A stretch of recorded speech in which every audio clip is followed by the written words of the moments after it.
আসসালামু আলাইকুম। আমি মাহমুদুর রহমান। আজকে আপনাদেরকে দেখাবো কিভাবে এক্সেল শিট ব্যবহার করে অতি সহজে আপনি একটি পাসওয়ার্ড স্টোরেজ বানাবেন।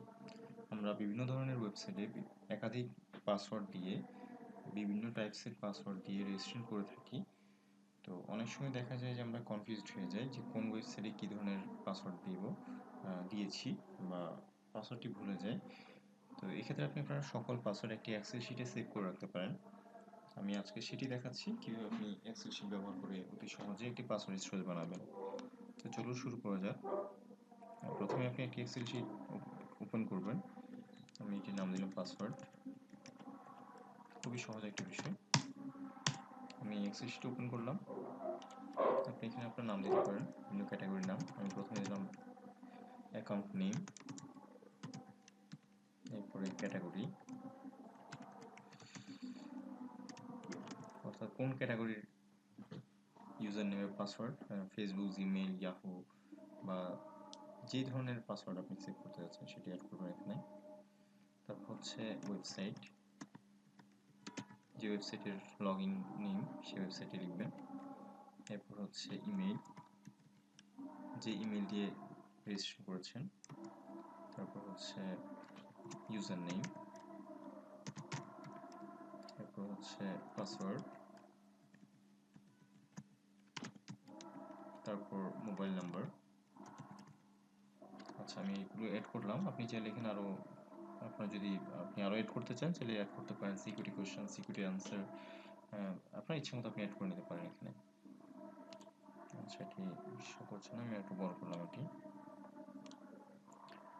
এখন আমি এখানে ফিল্টার অ্যাড করব যাতে আমি ফিল্টার করতে পারি। অনেকগুলো পাসওয়ার্ড সেভ করব আমি, যাতে ফিল্টার করার সময় অতি সহজে পাসওয়ার্ডগুলো পেয়ে যাই।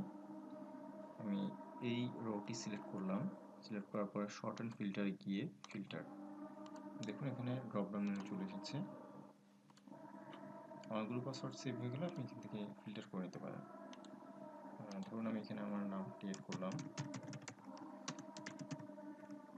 আমার প্রোফাইল নেম হচ্ছে মাহমুদুর রহমান। ক্যাটাগরি আমি ফেসবুকের প্রোফাইলটি অ্যাড করেছি।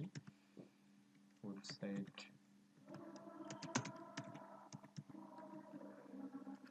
facebook.com, ইমেইল,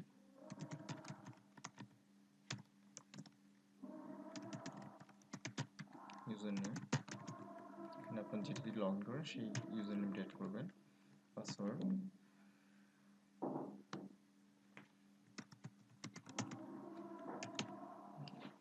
এরপর হচ্ছে মোবাইল নাম্বার। আচ্ছা, একটা জিনিস খেয়াল করুন, এখানে মোবাইল নাম্বারে 0 আসেনি। তো সেক্ষেত্রে আপনি কলামটি সিলেক্ট করবেন। সিলেক্ট করার পর ফরম্যাট সেলস, এরপর হচ্ছে কাস্টম, দুঃখিত, টেক্সট সিলেক্ট করবেন, ওকে দেবেন। এখন আপনি চাইলে 0 এড করতে পারেন। আর এখানে কিন্তু আপনার পাসওয়ার্ড শো করছে। আপনি যদি পাসওয়ার্ডটি হাইড করতে চান, পাসওয়ার্ডের কলামটি সিলেক্ট করবেন। সিলেক্ট করার পর ফরম্যাটে যাবেন, ফরম্যাট সেলস এবং কাস্টম দেবেন। এখানের মধ্যে 3টি সেমিকোলন এবং 2টি স্টার অ্যাড করে ওকে দেবেন। আপনার পুরো কলামটি কিন্তু হাইড হয়ে গিয়েছে।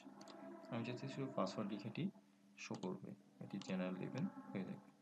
এখন আপনি যা কিছুই অ্যাড করেন এখন এই কলামে, এটি কিন্তু স্টার হয়ে ইনভিজিবল হয়ে গিয়েছে। আপনি পাসওয়ার্ডটি দেখতে চাইলে এখানে ক্লিক করে এখানে পাসওয়ার্ডটি দেখতে পারেন।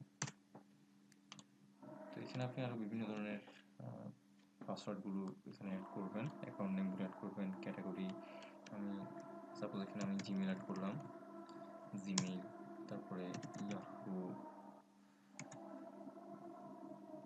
তারপরে জিমেইল আবার দিলাম। তো আপনি এখান থেকে ফিল্টার করে নিতে পারেন। এখানে আপনার ইউজার নেম, পাসওয়ার্ড, ইমেলগুলো অ্যাড করতে পারেন। আমি পরবর্তী যখন অনেকগুলো পাসওয়ার্ড আপনার অ্যাড হয়ে যাবে, আপনি চাচ্ছেন ধরুন আপনি জিমেলটি শুধুমাত্র আপনার জিমেল পাসওয়ার্ডগুলো দেখতে চাচ্ছেন, আপনি ফিল্টারে গিয়ে এখান থেকে টিক চেকবক্সটি উঠিয়ে দিয়ে জাস্ট যেটি আপনি যদি জিমেল দেখতে চান শুধু জিমেলে ক্লিক করে উপরে দেবেন। এখন দেখুন আপনার শুধু জিমেলগুলো শো করছে। আমি এখানে নাম লিখিনি, আপনি যখন নাম লিখবেন তখন সবগুলো একসাথে চলে আসবে।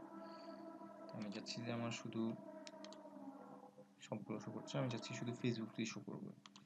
আমি জাস্ট ফেসবুকের মধ্যে ক্লিক করলাম, ওকে, আমার শুধু ফেসবুক এখানে শো করছে। তো এভাবে আপনি আপনার পাসওয়ার্ড স্টোরেজটি কাস্টমাইজ করে নিতে পারেন, বানিয়ে নিতে পারেন। আর আরেকটি বিষয় হচ্ছে, যেহেতু এটি পাসওয়ার্ড স্টোরেজ, আমাদের সকল ধরনের পাসওয়ার্ড সেভ থাকবে। এটি যে কেউ যদি ওপেন করতে পারে সেটা আমাদের পাসওয়ার্ডটি পেয়ে যাবে। সেক্ষেত্রে আমরা এটি প্রটেক্ট করে রাখবো, পাসওয়ার্ড এনক্রিপ্টেড করে রাখবো। এর জন্য ফাইলে গিয়ে আপনি এখানে প্রটেক্ট ওয়ার্কবুক এখানে ক্লিক করলেই এনক্রিপ্ট উইথ পাসওয়ার্ড, এখানে ক্লিক করলে আমরা পাসওয়ার্ডের অপশন পাবো। আপনি আপনার পছন্দ মতো একটি পাসওয়ার্ড দিয়ে রাখবেন। আমি পাসওয়ার্ড দিলাম, ওকে, রিট্যাপ পাসওয়ার্ড, পুনরায় পাসওয়ার্ড দিলাম, ওকে। এখন কিন্তু আমার পাসওয়ার্ডটি এনক্রিপ্টেড হয়ে গিয়েছে, আমার এই ওয়ার্কশিটটি এনক্রিপ্টেড হয়ে গিয়েছে, যে কেউ চাইলে কিন্তু এটি ওপেন করতে পারবে না। আমি এটি সেভ করে নিলাম, সেভ।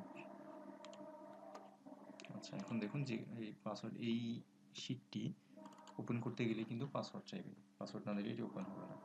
আমি পাসওয়ার্ড দিয়ে লগ ইন করলাম, পাসওয়ার্ড দেওয়ার পরে কিন্তু এটি এসেছে। তো এইভাবে আপনি অতি সহজে কিন্তু আপনার এই জন্য একটি পাসওয়ার্ড স্টোরেজ বানিয়ে নিতে পারেন। অনলাইনে বিভিন্ন ধরনের অ্যাপস পাওয়া যায় পাসওয়ার্ড স্টোরেজ।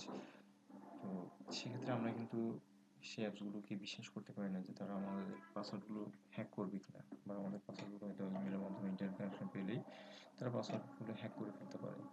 তো তার চেয়ে এই এক্সেল শিটে করা অনেকটাই নিরাপদ। আমি আশা করছি আপনাদের উপকার হবে। ধন্যবাদ সবাইকে ভিডিও দেখার জন্য। পরবর্তীতে আপনার জন্য আরও চমৎকার কিছু ভিডিও নিয়ে আসছি। ধন্যবাদ সবাইকে।